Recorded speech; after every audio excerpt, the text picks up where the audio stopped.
Question, Lord Snape. My Lords, I beg leave to ask the question standing in my name on the order paper. My Lords, the second road investment strategy is being delivered by National Highways and runs until the 31st of March 2025. The strategy covers the day-to-day running of the network, continuing operations, maintenance and renewals, and the delivery of schemes in construction. Our plans for the future of the road network will be informed by the spending review and by the review of the Department's capital spend portfolio commissioned by my right honourable friend, the Secretary of State for Transport. My Lords, I'm grateful to the Minister for that reply. Would he accept that a substantial chunk of this budget ought to be spent on repairing the roads we've already got rather than building new ones? Perhaps I could also ask him if he would consider allocating more funds from this particular budget to public transport, particularly to our bus network, in view of his recent and welcome announcement about bus franchising. And finally, if there's anything left over, could he put it towards the enormous deficit left by the party opposite when they were in government? Yeah. Good one. I thank my noble friend. I think he's a bit optimistic about having any money left in the current circumstances. Of course, a substantial amount of the road investment strategy 2 money is in fact spent on the operation, maintenance and renewal of the National Highways network. And what I'd also say to him is that the review of the capital spend portfolio embraces all of the modes of transport responsible at the Department. So actually there will be the opportunity of choosing the best schemes which deliver the most for growth, jobs and housing. Can the noble Lord confirm or not the singularly ill-conceived and unbelievably expensive plan to tunnel under Stonehenge to avoid congestion on the A303 when there is plenty of open land immediately to the south of that single carriageway? I can confirm that following the Chancellor's statement and a review of the Treasury's spending audit identifying over £2.9 billion worth of unfunded transport spend this year, the scheme for the A303 at Stonehenge will no longer go ahead. Can the noble Lord say what progress has been made with constructing the new junction for the A3 and the M25, and when they expect it to be complete and what they expect it to cost?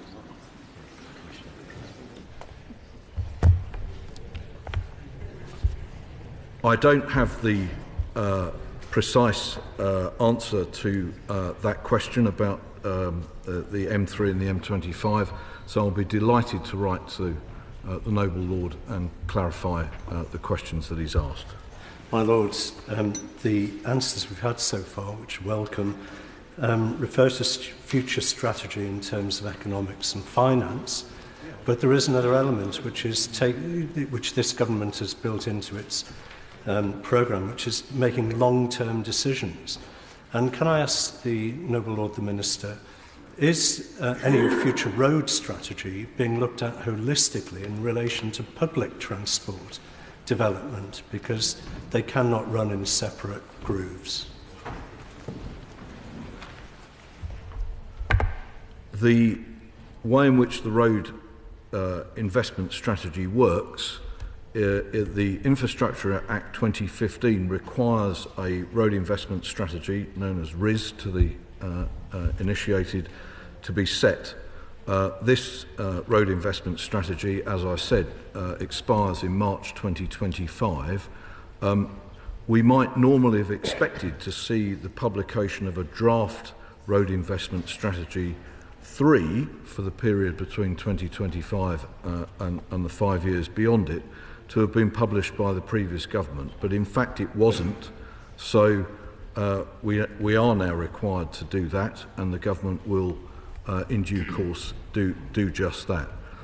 It is standalone, but of course it must be recognised that the department responsible for all modes of transport, including public transport, will have to consider how it spends both its capital and revenue in the best way to achieve the targets of growth, jobs and housing. The UK's emissions come from surface transport, primarily from fossil-fuelled vehicles. So if this new government values the future of our planet and the health of our nation, they will be reconsidering road building plans, and I'm pleased to hear what the Noble Lord the Minister has said about that. Will he agree that the priority for government spending on roads should first be with the £20 billion backlog of road repairs that make our crumbling roads very dangerous at the moment, in order to put safety first? And will he commit to the completion of the ongoing programme to bring so-called smart motorways up to an acceptable safety standard?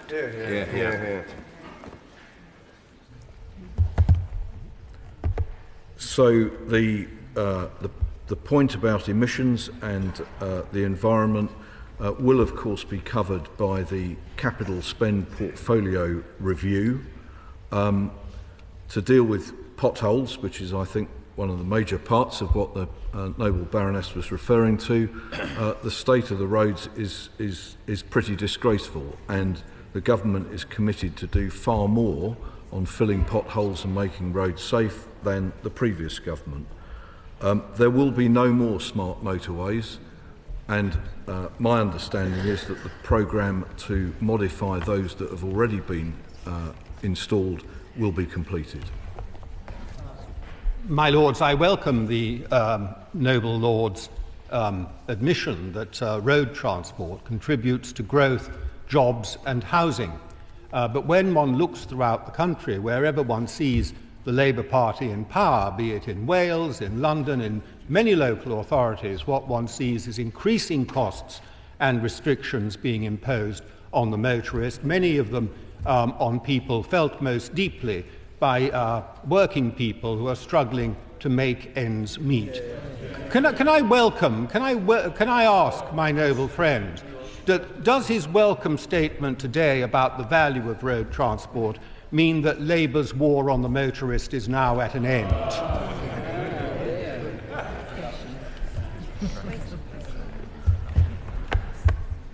Of course, if the objective, as I'm pleased that the Noble Lord agrees, is for economic growth, jobs and housing, we should choose those transport projects that contribute the most to it in various parts of the country. I have a wry smile because he was the Deputy Chair of Transport for London when I was the Commissioner, and we probably removed more road space from the streets of central London between us at that time for a Conservative mayor. So I'm not sure that this alleged war on motorists is quite as one-sided as he might suppose. I think it's very important that the highways are managed in the best way possible, because the objective, transport is a facilitator of growth, jobs and housing. The projects that we're able to choose to fund in these difficult circumstances should always be the ones that deliver the most in those categories. It's the case that filling in potholes is a temporary measure, and on many of our roads the substructure has gone because of lack of investment over many years, especially under the last government. Is the government trying to do something about the long-term state of our roads? Good point. I would agree with the Noble Lord that filling potholes is a temporary result, and I think it's a shorthand for having the roads in better condition. I could bore this House with how the condition of roads is measured, but I won't. But filling potholes is of course a temporary measure, but we're using that phrase to seek to improve the general condition of roads for the safety of all road users. Why would the Noble Lord take this opportunity to rule out introducing road pricing as part of their plans to increase the tax burden on this country? There are no plans for road pricing, and indeed, to clarify what I thought I said on Monday to the Noble Lord Moylan, there are no plans either for the withdrawal, reduced eligibility or means testing of the English National Concessionary Fares Scheme, commonly known as the Freedom Pass. May I welcome the Noble Lord to his role as well, because I was working with him at City Hall all those years ago when we worked on smoothing traffic flow in London to improve journey time reliability, help motorists, especially as we know the future, autonomous vehicles, electric vehicles, mass personal mobility will be a key part of the public mix. Can I ask whether the Noble Lord will be looking at that as he looks to the future of the road network? So the Noble Lord does recall the project to smooth traffic, a key element of which is the use of modern technology in managing traffic signals. This government is enthusiastic for the use of modern technology. For too long, not enough modern technology has been used in the control of traffic through traffic signals, and we will continue to endeavour to use the latest technology in order to improve the flow of traffic for all road users. Fourth oral question, Lord